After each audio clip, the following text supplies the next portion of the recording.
भगवद्गीतेचा पहिला श्लोक शास्त्रोक्त किंवा संतेनं शुद्ध म्हणता येतोय का हे पहिलं तपासायला हवं. अहो आता परिस्थिती अशी आहे, या विषयावर बोलण्याचं कारण एकच आहे की आपण सगळे या ठिकाणी बहुसंख्येनं आणि त्या भगवंताशी अनुसंधान जोडलेली लोक आहोत. जर आपली वारकरी शिक्षण संस्थेतली मुलं जर लग्नामध्ये पुढे नाचत असतील तर त्याच्यासारखी वाईट गोष्ट कोणती नाही. ते लहान लहान मुलांना मायबाप त्या गणपती उत्सव असेल, दुर्गा उत्सव असेल, त्याच्या पुढे नाचवलं जातं 2-2, 3-3, 4-4 तास मायबाप. आणि ह्याच्यासाठी जर आपण तिथं मुलांना सोडत असेल ना तर फार वाईट गोष्ट आहे. कारण त्या लहान मुलांचा हे संस्था चालक विचार करत नाहीत. तर माझं अशी विनंती आहे की ज्या संतांनी आपल्याला शास्त्र दिलं आहे अशा संस्थेमध्ये आपल्याला मुलांना घडवायला पाहिजे की ज्या संस्थेमध्ये आपल्या मुलावर खऱ्या अर्थानं असे संस्कार होणार आहेत की ते असणारा मुलगा या संतांचा लाडका होणार आहे. विठ्ठल विठ्ठल.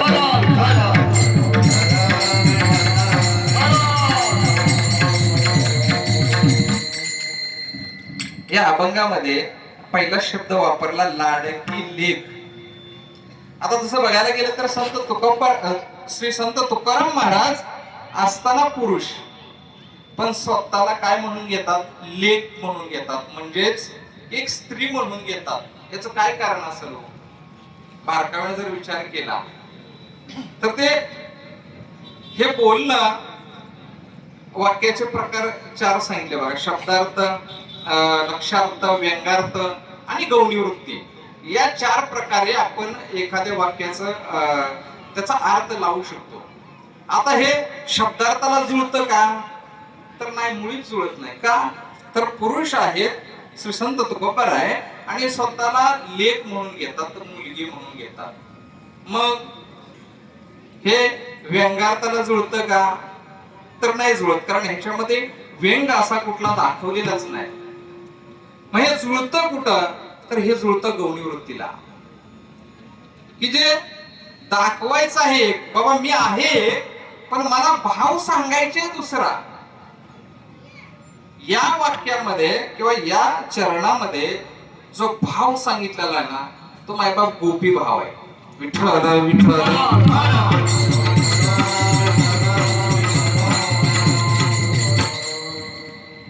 गोपी भावच का वापरला असेल थोडं विचार करण्याची गोष्ट आहे ना. की अनेक संतांनी योगेनी जपी तपी योगे यत फलम नास्ती तपसानं योगानं समाधीना तत् फलम नास्ती केलो केशव कीर्तना. म्हणजे त्या कीर्तनाचे जे निर्माते आहेत ते सुद्धा पुरुषच आहेत, श्री नारद महर्षी. मग एवढं सगळं असताना जपान तपान ज्या जपी तपी आहेत ते भगवंताला त्या साधनेच्या जोरावरती आळवतात. तरी पण तुकोबारा या ठिकाणी त्यांचं नावच घेत नाही. काय कारण असेल तर ते फक्त गोपी भाव या ठिकाणी वापरतात. त्याचं कारण असं आहे की गोपीच्याकडं म्हणजेच स्त्रियांच्याकडं एखाद्या गोष्टीला समर्पित होण्याचा जो भाव आहे तो त्यांच्यामध्ये जलमताचा आहे. विठ्ठल विठ्ठल.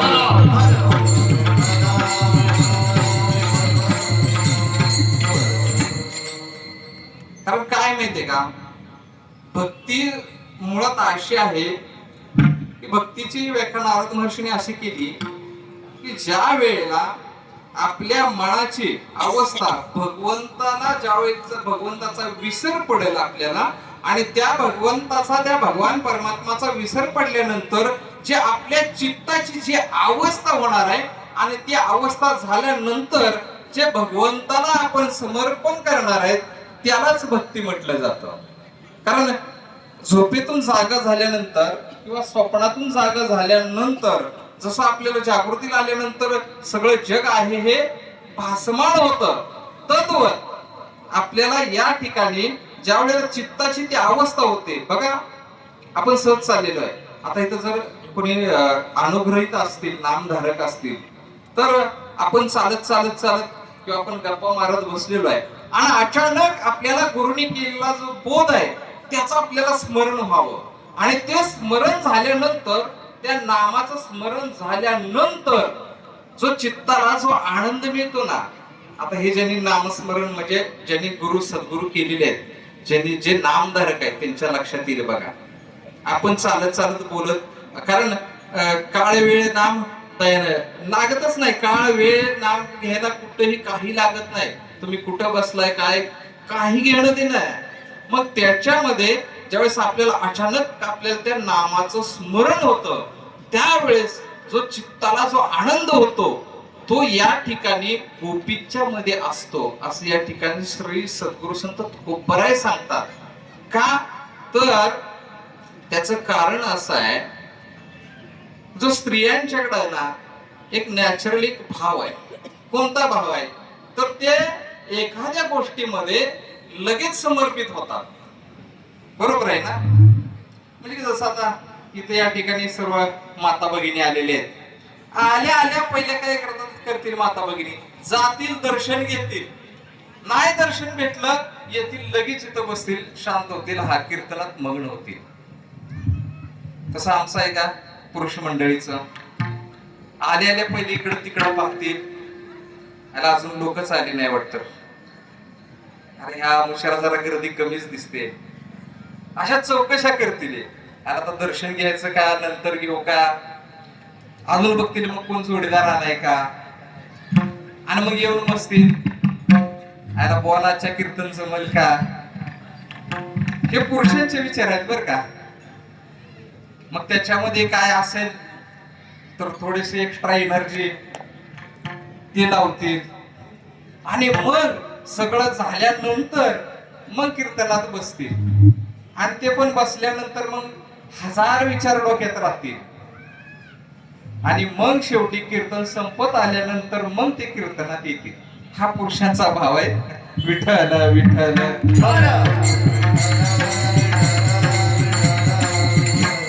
तसं स्त्रीकडे सहज समर्पण आहे. म्हणजे कुठल्याही गोष्टीमध्ये एखादी गोष्ट द्यायची असेल, याचं जागतं ज्वलंत उदाहरण जर म्हणायचं झालं, ज्या वेळेला या ठिकाणी मेंढे माऊलीचा साधा आपला काय म्हणायचं त्याला, सागर महाराज आपलं पहिले सुरुवातीला होतं ते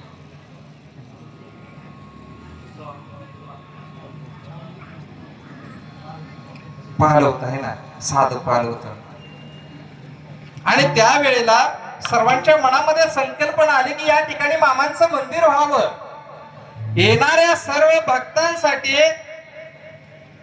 या ठिकाणी मामांचं दर्शन व्हावं मूर्ती स्वरूपामध्ये, म्हणजे सगुण स्वरूपामध्ये. आणि ही संकल्पना ज्या वेळेला मनामध्ये आली आणि ती सत्यात उतरवायची होती, त्यावेळेस पहिल्यांदा आव्हान केलं की हे मंदिर आपल्याला सर्वांना मिळून बांधायचं आहे. पहिली गोष्ट होती की जागेची आणि नंतर मंदिराची. मग या दोन्हीसाठी ज्या वेळेला आव्हान केलं गेलं की आपण हे सर्वांनी मिळून आपल्या मामांचं मंदिर उभारायचं आहे, त्यावेळेला मायबाप तुम्ही सर्व बसलेले कदाचित त्यात असतील सगळे किंवा नसतील, पण या ठिकाणी पहिला जो सिंहाचा वाटा उचलला तो माझ्या या माता माऊलीने. त्यांच्यासाठी जोरदार टाळ्या वाजवायचे. बोला बोला बोला बाळूमामांच्या नावाने. मायबाप मामांची कृपाच अशी आहे. एकदा एक ग्रहस्थ होते, मामांच्याकडे गेले. मामाला म्हटले, मामा आम्हाला सारखं सारखं तुमच्या दर्शनाला यायला जमणार नाही. त्याचं कारण असं आहे, मामा आम्हाला रोज रानामध्ये जाऊन कष्ट केल्याशिवाय संध्याकाळची चूल आमची पेटत नाही.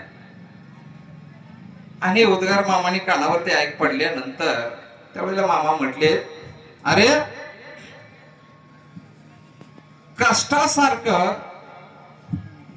दुसरं कुठलंच कर्म चांगलं नाही बरं का. कष्ट करून खाणं मायबाप असं आलं गेलं, आता निवडणुका होऊन गेल्या, तो विषय नको काढायला. पण जे कष्टाचं आहे ना ते कायम टिकतं. फक्त तू एक काम करा. काय करा? तुम्ही जे कमवताय त्यातला चतुर्थांश भाग तुम्हाला आणून द्या. आणि मायबाप या समाजामध्ये देण्याची फक्त ताकद कोणाकडे असेल ना, ज्याच्याकडे भरपूर आहे त्याच्याकडे नाही बरं का. जो रोज कष्ट करतोय ना, जो घाम गाळून जो पैसे कमवतोय ना, त्याच्याकडेच मायबाप दान देण्याची ताकद आहे. आणि मामाने सांगितलं की तुम्ही जे कमवाल त्याच्यातला 1/4 भाग मला द्या. जे पण धान्य तुमच्याकडे असेल त्यातलं पसावर माझ्याकडे द्या. मायबाप त्यांनी ते द्यायला सुरू केलं, थोडं थोडं थोडं थोडं थोडं थोडं. आणि काही काळ लोटल्यानंतर मायबाप ते मामा आहेत, मामानी सांगताना त्यांना सांगितलं की तुम्ही मला 1 भाग दिला तर 8 भाग तुम्हाला देणार मी. ही माझी ताकद आहे. मला पसावर दिलं तर शेर देणार मी तुम्हाला. आणि मायबाप हे सत्यच आहे. तुम्ही मामांच्याकडे मामांच्यासाठी 1 रुपया खर्च केला, मामा तुम्हाला 1000 दिल्याशिवाय राहणार नाही. ही मामांची ख्याती आहे. हे मामांच्या चरित्रात आलेलं आहे बरं का, मी माझ्या मनाचं सांगत नाही. विठ्ठल विठ्ठल.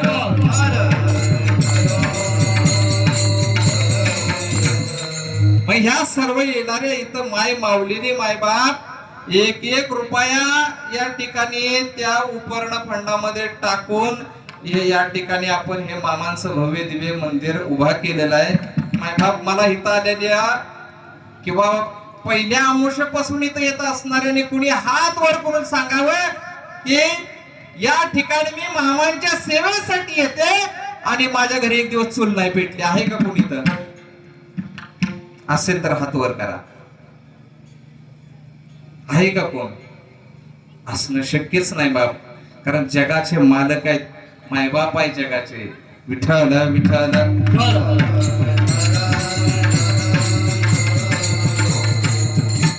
मग स्त्रीकडे असणारा जे सहज समर्पण आहे तो गोपी भाव आहे. आणि तो गोपी भाव या ठिकाणी परमार्थासाठी लागतो. ज्या वेळेला या ठिकाणी कबीर महाराजांना विचारलं की बाबानो गोपी भाव भक्तीमध्ये का लागतो, तर त्यावेळेला त्यांचं उत्तर आहे, कबीरा कबीरा क्या कहत हो, एक एक ग्वालन के प्रेम में कोटी कबीर बह गए.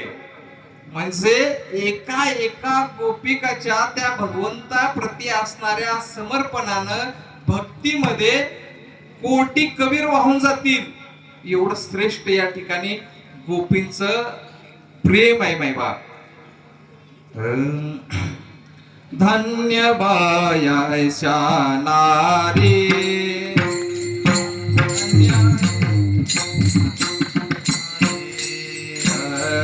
धन्य ऐशा बाया नारी, धन्य ऐशा बाया नारी, हरि नारी नादाती घरदारी नादाती, धन्य ऐशा बाया नारी, धन्य ऐशा बाया नारी, धन्य ऐशा बाया नारी, घरी दारी नांदती. मायबाप असणाऱ्या गोपिका का त्यांना श्रेष्ठ मानलेलं आहे, तर मायबाप आपल्यासारखं त्यांचं नाही. का नाही, तर त्या असणाऱ्या गोपिका घरी नांदतात आणि दारी नांदतात. आता याच्यामध्ये आपण 2 भाग घेऊ शकतो. घरी नांदतात म्हणजे स्वरूपावरती पण अधिष्ठित आहेत आणि दारी नांदतात म्हणजे असणारी स्वगुण भक्ती पण ते साकार करतायत. बरोबर ना? किंवा घरचे कामं करतायत आणि ते करून बाहेरची कामं करतायत. हे फक्त आणि फक्त गोपिकाच करू शकतात. तुम्ही आम्ही करू शकत नाही. विठ्ठल विठ्ठल.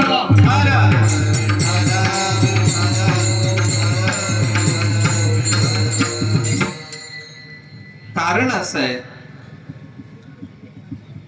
पुरुष आणि स्त्री बनवताना भगवंताने, कारण स्त्री असताना हा माया आहे माय बाप. आणि ती माया असणारी त्या भगवंताशिवाय दृश्यमान होतच नाही. कारण भगवंताचं जर तुम्हाला स्वरूप जाणून घ्यायचं असेल तर माय बाप मायाचा आधार घ्यावा लागतो. बरोबर. कारण जोपर्यंत माया आहे टिकून तोपर्यंतच हे असणार भौतिक जग आपल्याला या डोळ्याने दिसत असतं. पण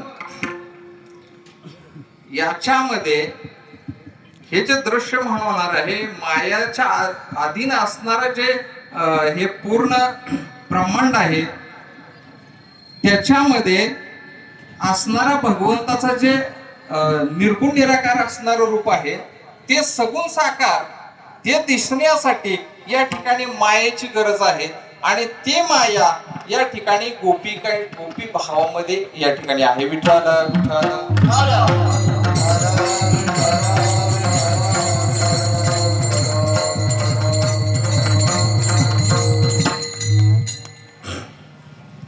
म्हणून या ठिकाणी जगद्गुरु श्री संत तुकोबराय या ठिकाणी स्वतःला लेक म्हणून घेतात. माय बाप लेक म्हणून घ्यायची, लाडकी लेक मी संतांची. आणि मग मजवरी कृपा बहुतांची. या ठिकाणी गोपी भाव आपण बघितला पण लाडकी लेक व्हायचंय आणि ती पण संतांची व्हायचंय माय बाप. बर संतांचं लाडकच का व्हायचंय आणि त्यावेळेला ज्या वेळेला लाडकं होतंय त्यावेळेलाच कृपा का होते या त्याचंही कारण सांगतो तुम्हाला माय बाप. 4 मुलं असतील एखाद्याला पण लाडकं त्यातलं एखादंच असतं. बरोबर आहे ना. का सगळेच समान असतात नाही. एखादच त्याच्यामध्ये लाडकं असतं या. पण ते का लाडकं असतं या. एखादं मुलं असू द्या लहान ते आपलं लाडकं असतं. का आपण त्याच्यावर प्रेम करतो तर त्याचं कारण असं आहे ते सगळं आपलं ऐकतं. जे पण काय आपण सांगेल ना ते जे आपलं ऐकतो तेच आपलं लाडकं असतं ना. काय असं एखादं उन्हाळा पोरगा आहे मस्ती करणार आहे आपण एखादं काम सांगितलेलं ते ऐकतच नाही तो आपला लाडका असतंय का. अजिबात नाही. ज्याला आपण एखादं काम सांगितल्यानंतर फट सारखं ते काम आपलं करतं तेच आपलं लाडकं असतं. किंवा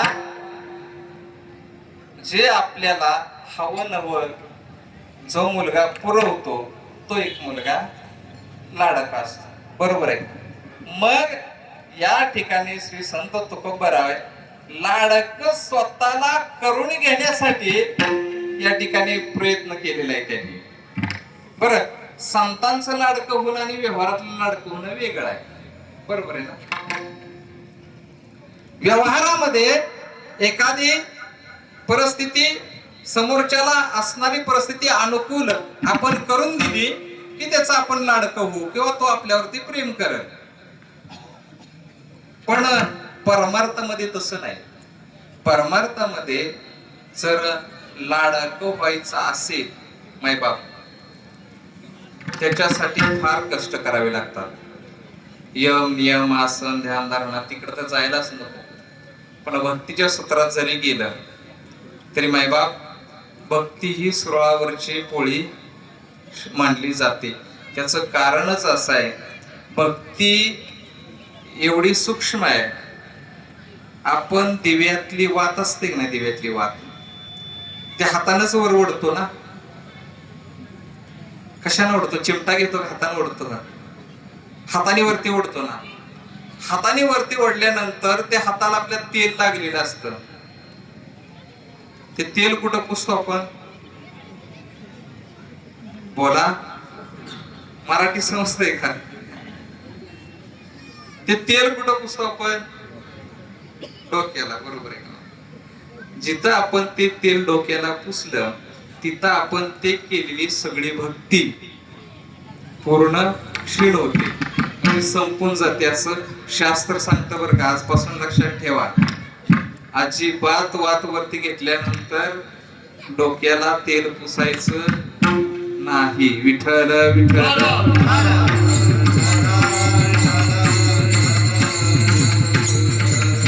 खऱ्या अर्थानं संतांच्या मार्गावरती चालायचं असेल, तर आपल्याला त्यांचं लाडकं व्हायचं असेल, तर आपल्याला त्यांनी सांगितल्याप्रमाणे आपल्याला वागावं लागेल. आणि त्यावेळेला त्यांनी जो बोध केलेला आहे तो बोध आपल्याला अंगी ठसवावा लागेल. आणि त्याच्यानंतर जी अवस्था होईल, अभंगाचा दुसरा चरण. बोध मुरारी शृंगारी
विठ्ठल विठ्ठल.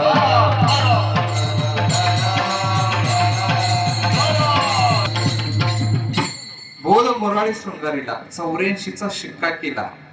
ज्या वेळेला मायबाप आपण संतांनी सांगितलेल्या आणि संतांना आवडेल अशा पद्धतीने आपण ज्यावेळेस वागायला लागतो ना, त्यावेळेसच आपल्या जीवनामध्ये कल्याण व्हायला लागतं. तोपर्यंत आपण जरी कितीही पळाला, काही केलं, मायबाप जे अशाश्वत आहे त्याच्या पाठीमाग आपण कितीही धावलो तरी ते एक ना एक दिवस संपून जाणार आहे. म्हणजे ते काय शाश्वतच नाही. मग आपल्याला संतांनी सांगितल्याप्रमाणे, संताला आवडेल अशा प्रमाणे ज्यावेळेला आपण वागायला लागू, त्यावेळेस जो त्यांनी केलेला बोध आहे तो आपण अंतरी ठसावू ना. अनेक वेळेला संत आपल्याला संधी देतात, पण काही लोक सुधारतात, काही सुधारत नाही. त्याच एक उदाहरण, मामा सौंदती वगैरे तो भाग आहे ना खालचा, त्या भागात मामांची बकरी होती. आणि चरत चरत बकरी तिकडे गेल्यानंतर त्या भागामध्ये अतिशय,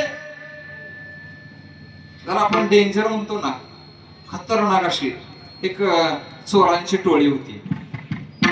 ते काय करायचे, जे बाहेरून जे बकरी वगैरे येतात किंवा लोक येणार त्याला लुटायचं आणि आपला चरित्र चालवायचा, हे त्यांचं काम होतं. आता ते कोण होते, कोणत्या समाजाचे होते ते नको बोलायला, कारण आपल्या आपणच कशाला झाकली लागायचे. तर अतिशय उन्मत्त आणि माजलेले असे ते चोर. आणि त्यांनी काय केलं की त्यांना समजलं की महाराष्ट्र प्रांतातून काही बकरी या ठिकाणी चालायला आलेली आहेत, आणि त्या सौंदतीच्या पलीकडच्या त्या भागामध्ये हराळी म्हणून गाव आहे, त्या साईडला ते बकरी असताना मग हिने ठरवलं की आज आपण जायचं आणि काय करायचं, बकरी चोरायची. मग त्यांचं ते ठरल्याप्रमाणे त्या काळातले चोर, आताचे चोर आपण ते सीसीटीव्ही मध्ये बघतो, 50 किलोचे 45 किलोचे असले चोर होते का ते त्या काळचे. मग त्यांनी रात्रीचं आलेला आहे, त्यांचा प्लॅनिंग असा होता की ते सगळ्यांना म्हणजे नेहमीच होतं त्यांचं की पकडायचं, पाय वगैरे बांधायचं आणि जेवढी पण लागतील नेता येतील तेवढी बकरी काय असेल ती घेऊन जायचं. मग त्याप्रमाणे ते रात्रीचं आलेले आहेत, यांचा आपला तळ टाकलेला आहे, मामांचा सगळे बसलेले आहेत. त्यावेळेस तळामध्ये बायका माणसं आहेत, सगळे आहेत. आणि हे चोर आले, रात्रीची वेळ झालेली, मध्यरात्र झाली, जो 12 ते साधारण 2 ची वेळ असते की माणूस या वेळेमध्ये अतिशय गाढ झोपलेला असतो, बरोबर आहे ना. 12 ते 2 ही वेळ, या वेळेमध्ये काही झालं तर त्या माणसाला समजत नाही आणि ती वेळ त्यांनी गाठलेली आहे. आणि मग ठरलं यांचं की आता चला हळूहळू जवळ जाऊया.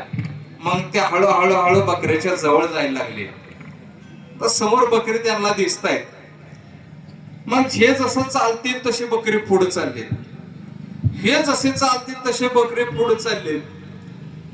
मग यांच्या कुजबूज झाली की बहुतेक ह्यांना आपण येतोय ते समजले आणि हे आपल्याला बघून पुढे पळायला लागलेत. मायबाप ह्याने हळूहळू स्पीड वाढवलं चालायचं. जसं ह्याने स्पीड वाढवलं तशी तशी बकरी पण तेवढ्या स्पीडनं पुढे जायला लागली. ह्याने जसं स्पीड वाढवलं बकरी अजून स्पीडनं पुढे चालायला लागली. मायबाप हे धावायला लागले, धावतायत तर तेवढ्याच स्पीड ती पुढे बकरी पण धावायला लागली. रात्रभर हाच खेळ चाललेला बरं का. पहाट झाली, हळूहळू दिसायला लागलं, झुंजू मुंजू झालं, तरी हे पळतायत आता सापडतील बकरी. आणि मग जसं रामाचा पहार म्हणतो ना आपण, तसं थोडं थोडं दिसायला लागलं, तसं म्हटले आता काय चोरी करण्यात अर्थ नाही, आता थांबावं. मग आहे त्या जागेवरती थांबले, उजाडलं, पूर्ण दिसायला लागलं. आणि मग त्यांच्या लक्षात आलं की आपण रात्री ज्या ठिकाणी होतो त्याच ठिकाणी आपण उभा आहे. त्या ठिकाणी पळून पळून खड्डे पडले होते मायबाप खाली. आणि मग लक्षात आलं की हे कोणी सामान्य नाही.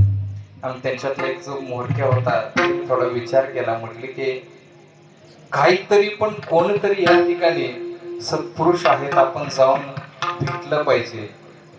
आणि मग उजाडल्यानंतर हळूहळू पुढे सरकत खाली माना घालून थोडे लाजीरवाणे लाज आलेली त्यांच्यावर स्वतःला, आणि जवळ गेले मामांचा पहिला शब्द ऐका. रात्रभर पळून थकला असाल का, पाणी घ्या, पाणी थोडं. आता मायबाप मला सांगा काय अवस्था झाली असेल त्यांची. कारण मामा सगळं जाणत होतं, कारण ही मामांची सगळी लीला होती. मायबाप त्यांना त्या ठिकाणी मामाने बसवलं, प्रसाद वगैरे दिला, सगळं झालं. आणि त्या दिवशी सांगितलं, बाबांनो, कधीही कुणाचा लांडी लबाडीचा चोरीचा 1 रुपया घेतला तरी तुम्हाला ते पुढच्या जन्मात का होईना ते फेडायचं आहे. मामांचं वाक्य बर का. कष्टानं तुम्ही कमवा, कष्टानं कमवा. तिथं हा मामा हजर आहे. कष्टानं तुम्ही जिथं कमवाल आणि माझं नाव घ्याल तिथं.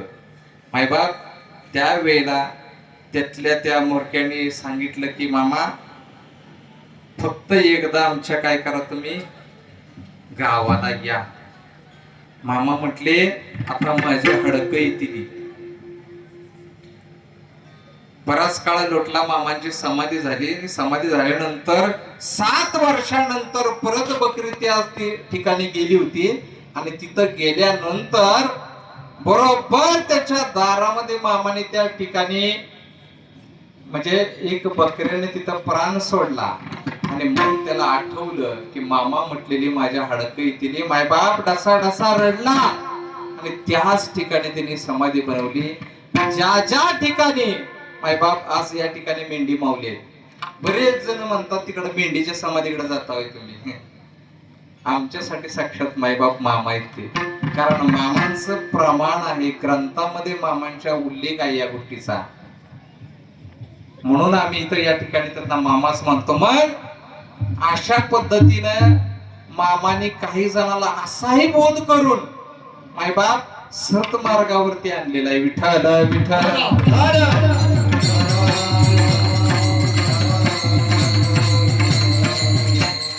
असंही नाही काय की चोरी करणाऱ्यालाच मामाला शासन केलंय. एकदा महाळिंगरायाच्या मंदिरामध्ये असणारे पुजारी त्यांनी काय केलं, एक जणाकडून एक जणाची बहीण थोडीशी वेडसरपणा असल्यामुळे त्यांनी काय केलं, पुजारीने म्हटले पैसे द्या, 100 रुपये त्या काळामध्ये घेतले आणि सांगितलं की फरक पडेल. बरेच दिवस निघून गेलो, काहीच फरक पडला नाही. तो 2-3 वेळा गेला. आता त्या काळामध्ये 100 रुपये खर्च केलेली विचार करण्याची गोष्ट आहे बरं का. आणि मग ते वैतागलेलं ते कुटुंब मग शेवटी मामांच्याकडे गेलं आणि मामांना म्हणले, मामा आम्ही असं असं ते महाळिंगरायाच्या मंदिरामध्ये गेलेलो, तिथल्या पुजारीने असं असं विधी केला, 100 रुपये घेतले पण काही फरकच नाही पडला. आता मामा ह्याच्या विरोधात असतात बरं का या गोष्टींच्या. मामा जिथं तिथं ह्या गोष्टी चालत नाहीत. मग त्या ठिकाणी मामा म्हटले असं आहे का मी बघतो. मामा ताड ताड ताड कर त्या मंदिराकडे गेले आणि चपली सहित त्या ठिकाणी मंदिरामध्ये प्रवेश केला. प्रवेश केल्या केल्या त्या पुजारीला राग आला. म्हटला कोण आहे, चला बाहेर, चप्पल घालून तुम्ही आतमध्ये आला का. मामा म्हटले अरे माझ्याच मंदिरातनं मला बाहेर काढतो का. नाही ऐकलं त्याने, पुजारीने आहे असं धरून बाहेर काढलं. मामाने सांगितलं तू जे केलंय ना कृत्य त्याचं शासन तुला 100% मिळणार आहे. आणि का दिला की 7 ते 8 दिवसानंतर तू ज्या विहिरीपर्यंत मला आणून पोहोचवलंय ना त्या विहिरीतलं पाणी घेशील, तुला त्या ठिकाणी दीर्घ शंका लागेल, तू तिथं जाशील आणि त्याच ठिकाणी तुझा जीव जाईल म्हणून मी तुला तिथून घेऊन जाणार. मायबाप मामांच्या ठिकाणी किंवा ज्या ठिकाणी ज्याला मामा सोडतात ना त्याला कोणीही तारू शकत नाही. ज्या वेळेला मामाने हात काढून घेतला ना त्यावेळेला नाही कोणी तारू शकत. मामांचं चरित्र आहे. विठ्ठल विठ्ठल.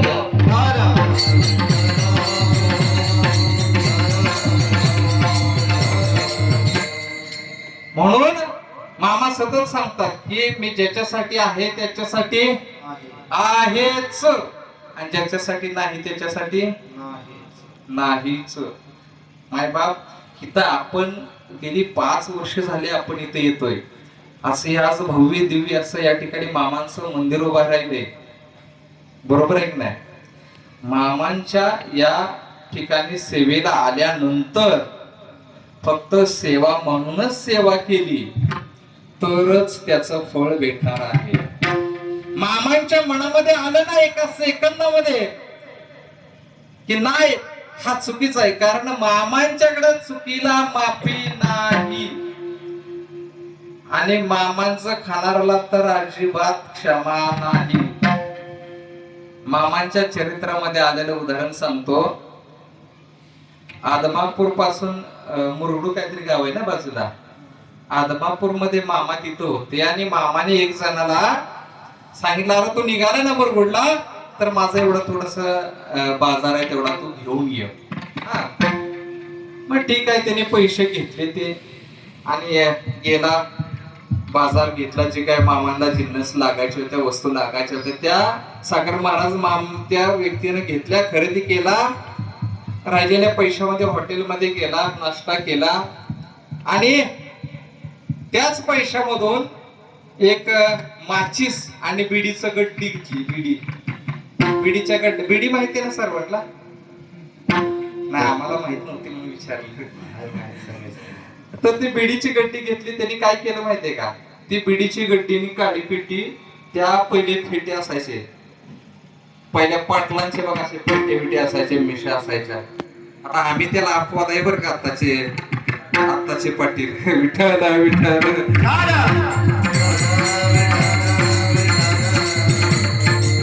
मायबाप त्याने ते बिडे आणि गड्डी, बिड्याची गड्डी आणि काळी पेटी त्या पटक्यामध्ये लपवून ठेवलेली.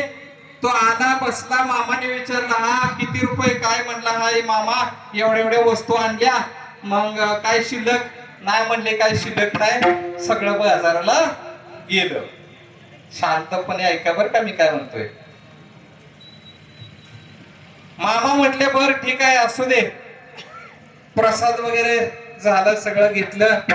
आता तो व्यक्ती म्हटला मामा मी येतो म्हटला, आणि त्यानं मामांचं दर्शन घेण्यासाठी खाली वाकला आणि खाली वाकून उभा राहिला. तोपर्यंत त्याच्या फेट्यामध्ये मायबाप जाळ निघायला लागला, फेट्यातून वरून दूर आणि जाळ संगच. आणि आत थोडस भाजलं असेल ना, जाणवल्यावर तोपर्यंत कालवा झाला, पेटला पेटला, फेटा पेटला, फेटा पेटला. मायबाप फेटा धरला ना खाली आपटला. मामा म्हटले अरे फेटा पेटला कसा, म्हटलं मामा मला माहिती नाही. मामा म्हटले मला माहिती आहे ना, तुला माहिती नसलं तरी. मग मामाने सांगितलं अरे माझा एक पै सुद्धा माझी कोण खाऊ शकत नाही रे, आणि खाणाराचं काय होणार ते सगळे डोळ्याने बघणार. हे मामांची लीला आहे बर का, म्हणजे मी माझ्या मनाचं सांगत नाही. देशी तेव्हा घेशी ऐसा असे तो भगवंत आहे. मायबाप एक वेळ मी काय म्हणतोय का, एक वेळ देवाचं खाल्लं, देवाला शिव्या दिल्या, देव सहन करतो, देव काहीच म्हणत नाही. पण जर तुम्ही देवाच्या दासाचं, कारण संत कोण आहेत, हे भगवंताचेच अवतार आहेत ना संत. मामांचा तरी अवतार काय, संत रूपाने मामा उतरले, पण असताना ते रुद्राचाच अवतार आहे. मायबा त्या संतांचं किंवा संतांना त्रास दिलेला मामांना किंवा भगवंताला अजिबात आवडत नाही. विठ्ठल विठ्ठल.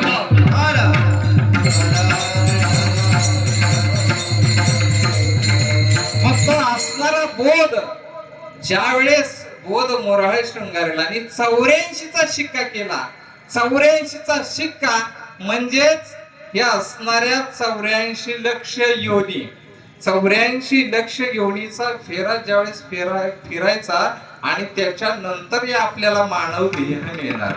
बरोबर आहे ना, 84 लक्ष योनी फिरायचे आणि मग मानव देहामध्ये यायचं. आणि मानव देहामध्ये आल्यानंतर काय करायचं, तर परत त्यांची सेवा करायची. आणि त्यांची सेवा केल्यानंतरच काय होईल ते अभंगाच्या दुसऱ्या चिरणात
अखई चुडा हाती आला, अखई चुडा हाती आला, अंकन मोती नाकाला.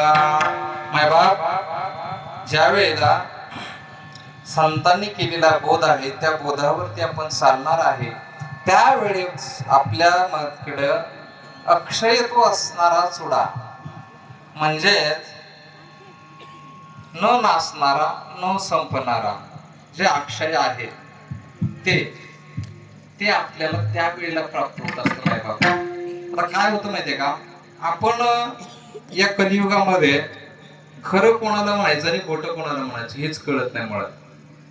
ज्याने की आपल्याला अक्षयत्व प्राप्त होईल, बरोबर आहे ना. म्हणजे आता लांबचं सांगत नाही, उदाहरण आपल्याला जर संतांनी सांगितलं की तुम्ही रोज ब्रह्ममुहूर्तावरती उठून किंवा तुम्हाला जसं शक्य आहे तसं जर तुम्ही नामस्मरण केलं तर तुम्हाला माझी प्राप्ती होईल किंवा संत सांगतात भगवंताची प्राप्ती होईल, या गोष्टीवर कोणीही विश्वास ठेवणार नाही बरं का. पण त्या टीव्हीवरती ऍड येते बघा, ते क्रीम तोंडाला लावल्यानंतर गोर होतं, त्याच्यावर लगेच विश्वास ठेवणार. दुनियाचं सांगत नाही माय बाप, आपण नको असलेल्या गोष्टींच्या वरती विश्वास ठेवतो, पण जे खरं आहे त्याच्यावर विश्वास ठेवत नाही. ते लहानपणी टीव्हीला जाहिरात बघायचो, ते फेअर लवलीची, ते लावलं की असं दाखवायचं, ते 7 दिवसाचं असं असं असं, 7व्या दिवशी अशी ती गोरी असायची ती पोरगी. आणि आम्ही म्हटलं आता ते करावं, आम्ही 7 दिवस नाही माय बाप 8-9 वर्ष लावली, फेअर लवली, गोर सोडा आहे त्याच्यापेक्षा काळच झालो. आणि परत एक जाहिरात आली, लडकोवाली क्रीम, म्हटला गाव, ती कुठली क्रीम आली सागर महाराज, ती एक हिरो घेऊन आला, जेंट्सची क्रीम. माझ्या बाप ती लावायला सुरुवात केली. परत या आशा होती की एक ना एक दिवस मी गोरा होईल. माझ्या बाप ते लावून लावून कंटाळा आला. मला वाटतं आता ती बाजारात दिसत पण नाही, पण आजपर्यंत मी काय गोरा झालो ना, म्हणजे मी काळा आहे असंही नाही बरं का. विठ्ठला विठ्ठल,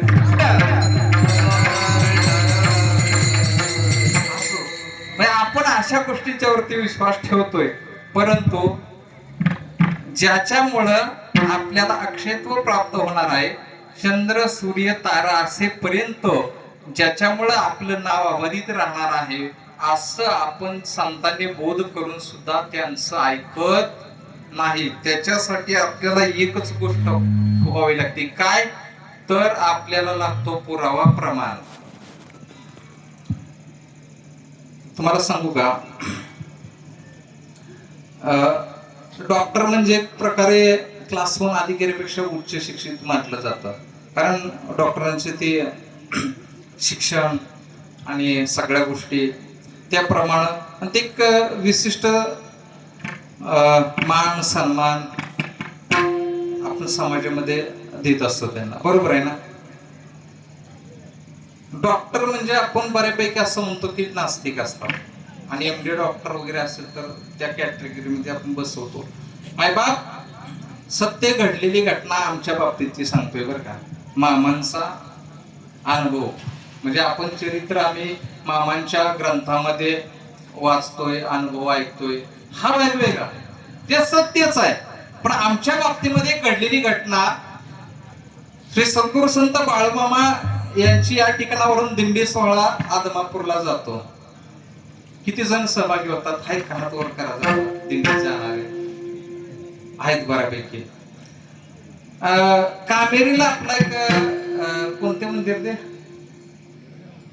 बीरदेवचं मंदिर आहे. त्या मंदिरामध्ये या मामांच्या दिंडी सोहळ्याचा तिथे एक मुक्काम असतो. आम्ही इथून दुसरं वर्ष दिंडीचं, आणि दुसऱ्या वर्षाला आम्ही त्या ठिकाणी कीर्तन सेवा करण्यासाठी गेलो होतो. आणि तिथं गेल्यानंतर हा माणूस साक्षी आहे बरं का, हरिभक्त परायण सागर महाराज जाधव. सागर महाराज जाधव यांची तब्येत बिघडली होती, आणि जाताना मी गाडी चालवत असल्यामुळे बाकीचे सगळे पोशाखामध्ये होते, मी आपल्या साध्या पोशाखामध्ये होतो.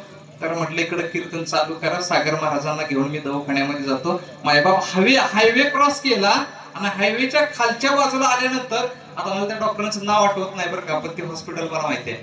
त्या हॉस्पिटलमध्ये आम्ही गेलो, कपाळाला भंडारा लावलेला, आम्ही लाईनीमध्ये बसलोय. संध्याकाळ 7-7:30ची वेळ असेल, बरोबर आहे सागर महाराज. आणि त्या वेळेत मध्ये आम्ही तिथं गेलोय. बरेच पेशंट झाल्यानंतर आमचा नंबर आला. सागर महाराज आतमध्ये गेले, डॉक्टरांनी तपासले, त्यांच्या कपाळाला भंडारा बघितला. आणि बघितल्यानंतर त्यांनी डॉक्टरांनी विचारलं की कुठून आला, कुठं निघाला. ट्रीटमेंट करत करत चौकशी केली.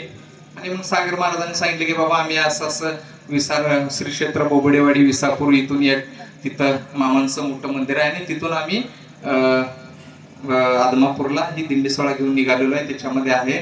आणि सांगितल्यानंतर त्यांनी विचारलं तुमच्या बरोबर कोण आले. तर मग त्यांनी सांगितलं की उत्तम महाराज म्हणून आहेत, बाहेर बसले. ते म्हणले आतमध्ये बोलवा त्यांना.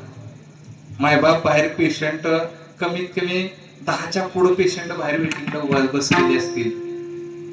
डॉक्टरने समोर बसवलं, काय महाराज कसं तुम्ही कीर्तन करता, असं तसं, मग तुम्ही आदमापूरला निघाला हो.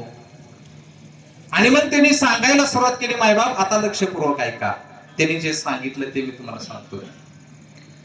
म्हटले डॉक्टर की केली, शिक्षण घेतलं, डॉक्टर झालो, ओपीडी तर चालू केली. आणि ते करत असताना म्हटले मला शेतीची फार आवड.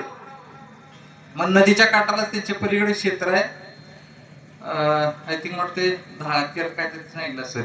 आणि मग त्यांनी ते क्षेत्र सांगितलं. म्हटले मी दरवर्षी शेतीमध्ये खर्च करतो आणि चांगलं उत्पन्न ऊसाचं घेतो. आणि म्हटले एक वर्ष असंच झालं की मामांची ती बकरी आली चरायला. आता बऱ्याच लोकांचं असं आहे काय ते बकऱ्याने खाल्ल्यावर वाढतं का आमचं, आहे की नाही मला सांगा. बऱ्याच लोकांचं असतं. काही लोक श्रद्धेनं येऊन बकरी आपल्या पिकामध्ये उभ्या सोडतात. पण मायबाप ज्यांना काही शंका आहे ना त्यांनी अगदी लक्षपूर्वक ऐका. हे सत्य घडलेली घटना मामांच्या समोर सांगतोय तुम्हाला. आणि मग ते म्हटले ती बकरी आलेली आणि मग त्यांनी ती बकरी सोडलेली. तर त्याचं मेंढक असतात ना मेंढके, तर ते मेंढक्याला त्यांनी जरा हाकल म्हटली की बकरी तुमची बाहेर काढा. तर ते काय म्हटलं माहितीये का मेंढका, म्हटलं अहो असू द्या की मामांच्या बकऱ्याने खाल्ल्यावर मामा तुम्हाला दरवर्षापेक्षा जास्त देतील. बघा हे ऐकल्यानंतर डॉक्टरचं थोडस असं थोडी असतं तेव्हा. सायन्स मानणारी माणसं ते डॉक्टर म्हणले असं शक्यच नाही. नाही म्हणले तुम्ही बघा म्हणजे तुमचं दरवर्षी किती उत्पन्न निघतं. तर डॉक्टर म्हणले मी 1 सेकंद 2 मिनिटं विचार केला आणि दरवर्षी माझा जेवढा ऊस निघतो त्याच्यापेक्षा 10 टन ऊस मी वाढवून सांगितला. तर तिने म्हटले तुम्ही बघा आमचा शब्द आहे की मामांच्या बकऱ्याने या ठिकाणी खाल्लंय ना तर तुम्हाला वाढतच होणार पुढच्या वर्षाला. मायबाप डॉक्टर म्हटले मी मग असं केलं की म्हटले माझ्या जिद्दीला पेटलो मी. दुसरा ऊस मी शेजारी केला आणि त्याच्यापेक्षा 4 पटीनं खत मी घातलं. बरोबर आहे ना. डॉक्टरनी सांगितलं काय की मामांना मला खोटं करायचं होतं, फक्त जेवढा खर्च होईल तेवढा मी करायला तयार आहे. मग खत टाकलं, शेणखत आणलं, वरची खत टाकली, म्हणले 4-5 पटीने खर्च केला ऊसासाठी दुसऱ्या, कारण मामांना मला खोटं करायचं होतं. मायबाप ते सांगताना त्या माणसाचा त्या डॉक्टरचा कंठ दाटून आला होता. म्हटले ऊस गेला, मला उत्सुकता लागली होती की काय होणार. त्यांनी कबूल केलं. म्हटले ज्या वेळेला ऊसाचं ज्यावेळेस वजन आलं, पट्टी आली, त्यावेळेला त्यांनी सांगितलेलं 10 टन आणि मी वाढवून सांगितलं 10 टन. दरवर्षी ठरल्याप्रमाणे 110 टन निघणारा ऊस मी सांगताना सांगितला होता 120 आणि निघताना 130 टन ऊस निघला. ही मामांची लीला आहे. मायबाप घडलेली घटना सांगतोय तुम्हाला. विठ्ठल विठ्ठल.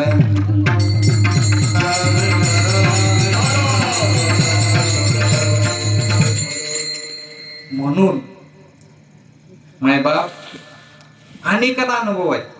या ठिकाणी गेली 4 वर्ष झालं या ठिकाणी सेवा चालू आहे. जो त्या भावानं की मामा माझे, मामांच्यावरती माझी कृपा आहे आणि साक्षात मामा चैतन्य रूपामध्ये ज्याला या ठिकाणी दिसले त्याच्यासाठी मामा काहीही कमी पडू देत नाही. या ठिकाणचं महात्म्य आहे मायबाप. सर्वांनी प्रेमानं गोड भजन करायचं. एकदा ताट बसा सर्वांनी. विठोबा रखुमाई, विठोबा रखुमाई, रखुमाई, विठोबा रखुमाई, विठोबा रखुमाई, विठोबा रखुमाई, विठोबा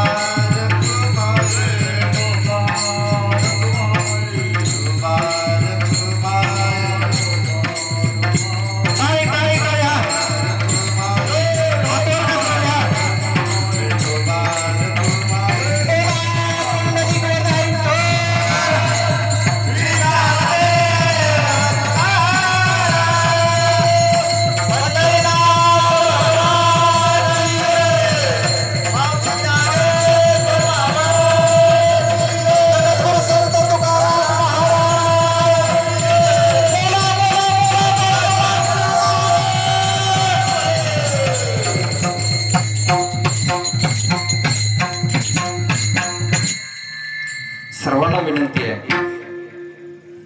आज अभंग फक्त खर तर नावालाच घेतला होता बरं का, कारण अभंगावरती फार विस्तृत आणि फार किचकट चिंतन आहे. ते जर तुम्हाला जर मांडलं असतं या ठिकाणी तर पुढच्या वेळेला तुम्ही म्हणलं असता तो जर गो असेल तर आम्ही इकडे फिरतो.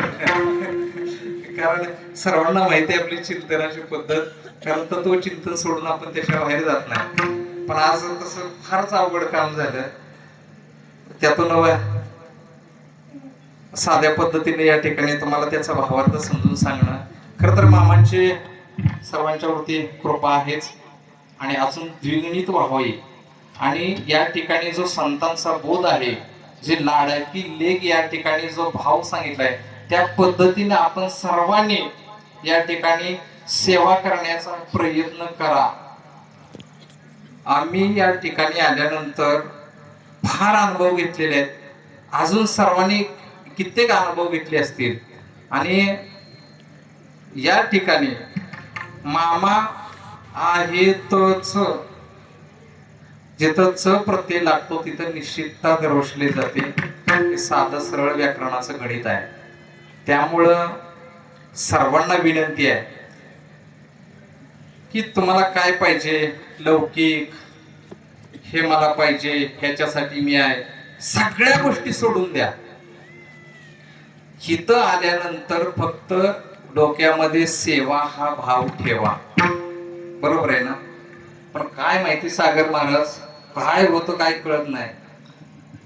मामांची मेंढर माहितीये का तुम्हाला? कधी बघितलेत का असे रस्त्याने चालताना? किती जणांनी बघितले? हात वर करा एकदा. मामांची बकरी किती जणांनी पाहिलीत? एवढ्या जणांनी पाहिलीत. रस्त्याने चालताना किती जणांनी पाहिलीत? बरोबर आहे नाही? हात खाली घ्या. मग राव तुम्हाला थोडं काहीतरी वाटलं पाहिजे. आम्ही प्रत्येक आमुष्याला ओरडून ओरडून घसा दुखतो. मामांची बकरी ती सरळ चालतात, तुम्ही माणसं आहे राव. आता मी कितीही सांगितलं ना, तुम्ही उठलं की 2 मिनिटात काय होणार आहे काय माहित नाही. तुम्ही तिथं जाऊन ते आमचे जे सेवक आहेत त्यांनाच दाबादाबी करणार. त्यांचा भंडाऱ्याचा एका साईडला सेवकऱ्यांचा त्यांना तुम्ही मेळ लागू देत नाही.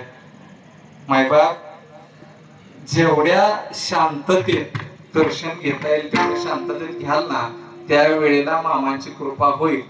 जे दाबतीला बिचारी तिला म्हणायचं हा मामांच्यावर तुझी जास्त कृपा होती, मामांची तुझ्यावर. मग मामा बघते तिचं काय करायचं. पुढच्या आमुष्याला तिला जागा तिकडं रस्त्यावरच. तेव्हा हात जोडून विनंती आहे की सर्वांनी अतिशय शांततेत दर्शन घ्यायचं आहे. नाही का लक्षात? कारण श्री परत सांगणार नाही. सागर महाराज आपण परत आता सांगायचं नाही, अतिशय शांततेत सर्वांनी दर्शन घ्यावं. या ठिकाणी जगद्गुरु संत तुकोबराय सांगतात की अक्षय चोडा माझ्या हातामध्ये आल्यानंतर आता मला काही सुद्धा अतिरिक्त मागण्याची आता अजिबात गरज नाही. तुका तुकी उतरला आणि शहाणिकेचा कव दिला. चाल म्हणा आणि तुका तुकी उतरला, तुका तुकी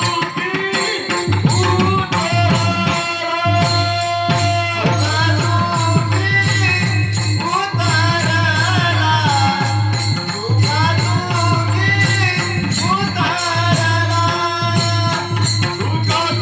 तुकी उतरला, तुका तुकी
ज्ञानेश्वर माऊली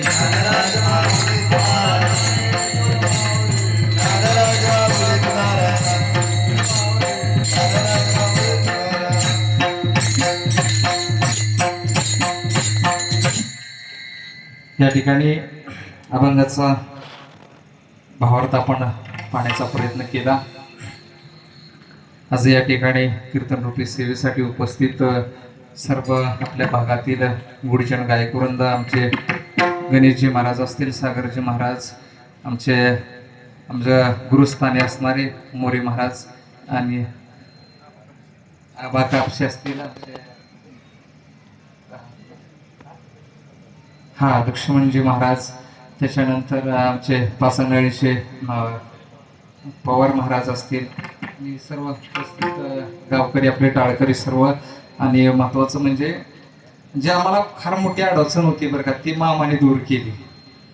कसंही का होईना आमच्याकडे इकडून तिकडं असा जाऊन मामाने परत आणून इथं बांधून ठेवला. टाळ्या वाजवा जोरात महाराजांची. खरंच सागर महाराज मामांची आपल्यावर फार मोठी कृपा आहे. नाहीतर काय काही वेळेला असं झालंय, आम्हाला मृदंग वादकासाठी हरिपाठ लांबवायला लागलाय. आणि काय होतं माहितीये का, हे क्षेत्र असं आहे कलाकारीचं. कलाकार म्हणून जर तुम्ही वारकरी संप्रदायामध्ये जगायला लागला तर तुम्ही तिथून मायनस झालेला असता, कारण तुमच्या डोक्यात हवा शिरलेली असती आणि ती हवा काय बाहेर निघत नाही. आणि काय काय वेळेला आम्ही टाळावरती या ठिकाणी हरिपाठ केलाय, पण आता खरंच मामांची फार मोठी कृपा झाली की या ठिकाणी प्रणव महाराज मामानीच खरंच त्यांना त्या ठिकाणी तयारी केलं असं आम्ही म्हणतो. या ठिकाणी प्रणव महाराज असतील आणि पहिल्या दिवसापासून या ठिकाणी आता काय घेतात ते काय घेतात आम्हाला माहित नाही, पण महाराजांची सेवा अखंडित आहे. सर्वांनी यात एकदा गोड टाळ्या वाजवा महाराजांसाठी, कारण अखंडित सेवा आहे हो. एवढं साधी गोष्ट नाही की आमोशाला कुठेही कसं असलं तरी या ठिकाणी पोचणं, ती सगळं सिस्टम लावणं, सेवा करणं, कोणी काय म्हणेल कोणी काय देईल काही अपेक्षा न ठेवता या ठिकाणी असणारे सर्व सेवा करणारे या ठिकाणी सर्वांच्या वरती मामाने कृपा करावी. आणि एक महत्वाचा मुद्दा सर्वांना सांगायचं म्हणजे की आपण जो परिसर बसलेला आहोत ना, याचं आपण या ठिकाणी मामांच्या सेवेमध्ये हे घेतलेलं आहे. तर जसं आपल्याला शक्य होईल तसं या ठिकाणी आपण थोडासा मदतीचा हात पुढं करायचा आहे असं या ठिकाणी आपण आपल्या सर्वांना मी विनंती करतो. सर्वांनी भजन करायचं. हा, तुकाराम तुकाराम